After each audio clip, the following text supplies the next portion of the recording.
Éric Lenoir, place du Marché à Balleroy dans le Calvados. Bienvenue au Jardin des Oubliés.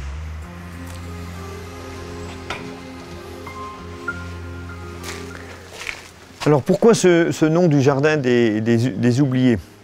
C'est en référence à toutes ces roses que j'ai pu retrouver ici ou là dans les vieux jardins, sachant que dès notre arrivée en 1987, quand j'ai créé le jardin, je ne voulais aucune rose. Maintenant, il y a plus de 170 variétés dans ce jardin. C'est ma rencontre avec Daniel Lemonnier qui, en Haute-Normandie, avait fait le constat qu'il y avait des rosieristes au 19e siècle, créateurs de roses en Normandie, qui a fait que j'ai poursuivi mes recherches. Dans ce jardin, effectivement, maintenant, il y a au moins une soixantaine de variétés qui sont des roses oubliées ou inconnues que j'essaye d'identifier. Il n'y a pas que des roses oubliées puisque, effectivement, d'année en année, je réussis à réidentifier quelques roses. Exemple, cette année, une rose de Pierre Auger de 1848 qui s'appelle Bernardin de Saint-Pierre.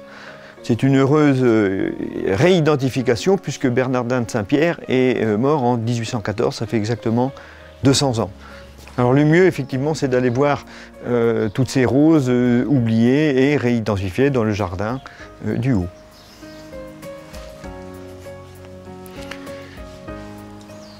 Ce jardin aménagé en plusieurs chambres permet de donner plusieurs thèmes à chacune d'elles. Ici, nous avons le jardin que j'appelle le jardin d'été, dans lequel évidemment il y a des roses, mais il y a aussi quelques fleurs pour la période estivale. Parmi les roses, voilà une de mes inconnues que j'ai retrouvée dans un jardin d'un village à côté de Balleroy. Ce que j'ai remarqué également quand j'ai collecté les premières roses dans les haies ou dans les vieux jardins, c'est cette couleur pourpre violacée ou très foncée qu'on pouvait avoir ici en Normandie. Et je suppose que c'est lié à la couleur des chasubles des prêtres, puisque la culture des roses au Moyen-Âge était liée à la religion.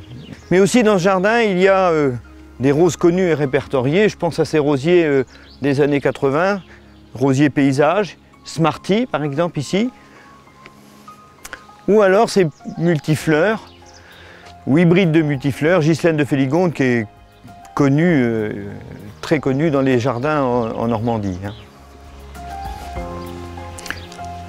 Au fur et à mesure de mes recherches, j'ai découvert des textes qui expliquaient comment aménager les jardins au 19e, au 18e et au 17e. Au 18e siècle, on aimait que les rosiers fassent confusion dans les massifs, ce que j'ai essayé de faire ici, avec de nombreuses roses inconnues, comme celle-ci par exemple, mais aussi avec des roses un peu plus connues, comme Cuisse de Nymphe, qui est un rosier alba, comme la rose au premier plan ici, qui est une normande qu'on appelle Comtefoy.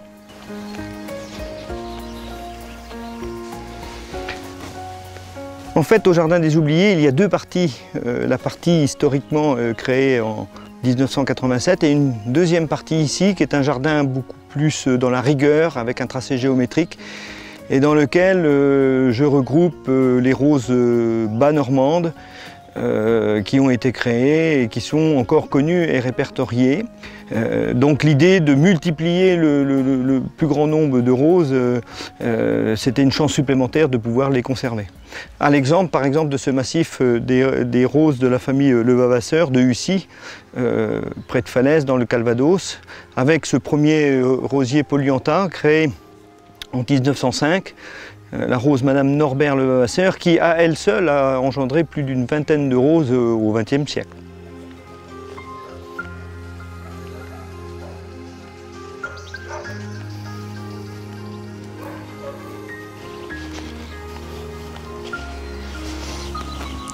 Alors voici cette rose que j'ai réidentifiée cette année, bien que cela fasse 27 ans que j'ai récupéré ce rosier dans une friche.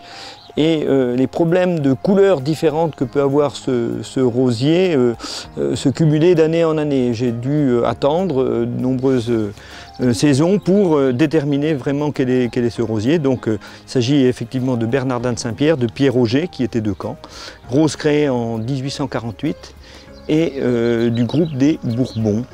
Donc afin de pérenniser ce travail, je constitue pour chacune des roses identifiées, mais aussi pour toutes les roses normandes qui sont encore connues et répertoriées, un herbier où toutes les pièces botaniques de la plante sont séchées et disposées de manière à en connaître toutes les caractéristiques.